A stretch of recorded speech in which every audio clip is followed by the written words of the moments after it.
Hey everybody, happy Memorial Day. This is the end of our first week of our online class for English 111. And I just wanted to check in with you guys really quickly about one of the discussion boards that you've completed, the Good Writing discussion board. I was really impressed with your answers. And I just wanted to kind of go through some of the points that you made about each one of the writing samples and talk a little bit about the types of writing that we'll be doing in our class this semester. So let's take a look here. I got the samples up. We got sample 1, sample 2, 3, and 4. I ask you guys to kind of pick one of those to see which one you thought was the example of good writing. Most of you guys chose sample 2, and we'll talk about that here in just a second. But I want to kind of go through each one of these samples and point to some of the points that you guys made in the discussion board, which I thought were really good. So some people, not a whole lot, I think 3 or 4 maybe, picked sample 1 as the best type of writing. So this is the one that starts, according to the most recent statistics, North Lawndale is now on the wrong end of virtually every socioeconomic indicator. This one actually is from a guy named Ta-Nehisi Coates, who is writing for The Atlantic. He is also responsible for the most recent run of the Black Panther comics. He's also a writer of magazine articles, books, and he's doing Black Panther now. This one is, that particular sample is from an essay called The Case for Reparations. And so this was published in the Atlantic Monthly. It is a really, really long article that won a National Magazine Award. And this actually that's the sample that we got is not actually the beginning. He starts by talking about a guy named Clyde Ross, but kind of down in the second section of the article, because it is in numbered sections.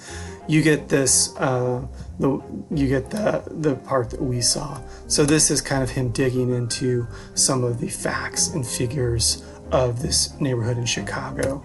So a lot of you guys pointed to, or the people who pointed to this one said that this example was really backed up well with stats, statistics, evidence.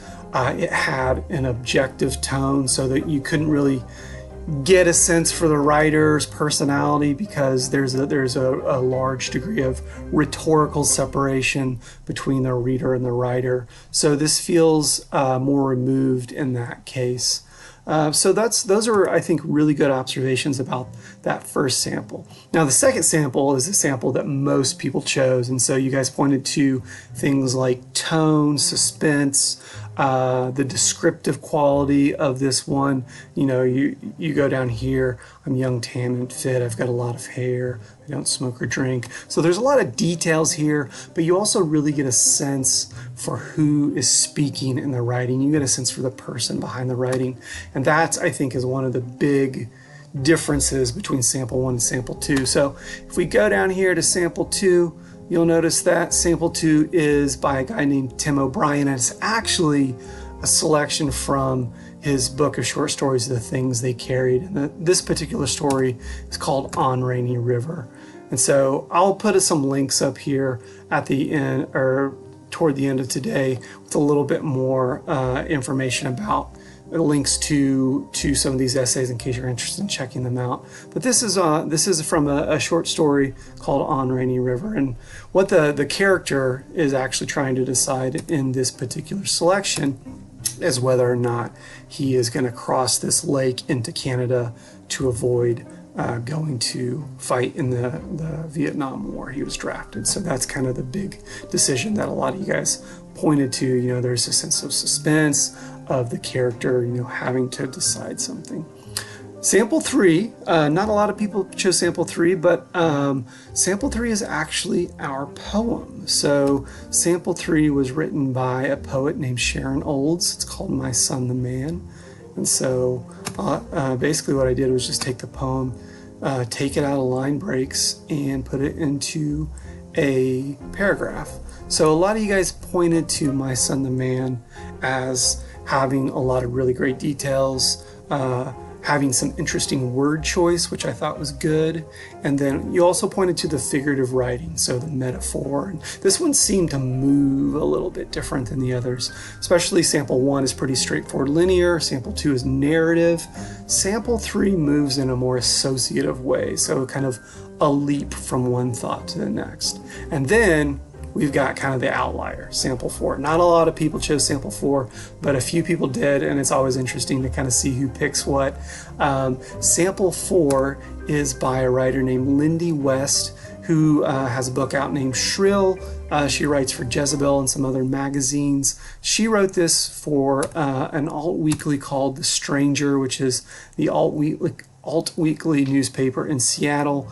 And this is a television review. So this is kind of a column, and the people who pointed to this as good writing, noted her use of slang, her informal tone, and then just kind of the personality that you got out of reading this. So I think all those are true. So here's what we got in terms of good writing, and here are the things that you pointed to, and I thought these were really good observations. So you said sample 1 used stats and facts and quotes and evidence to kind of make the case for what it was saying, and I think that's always a good example of good writing. Sample 2 made really good use of tone and suspense. It was easy to read. There were short sentences. It really communicated what it had to say directly, and I think that's always a good mark of good writing as well.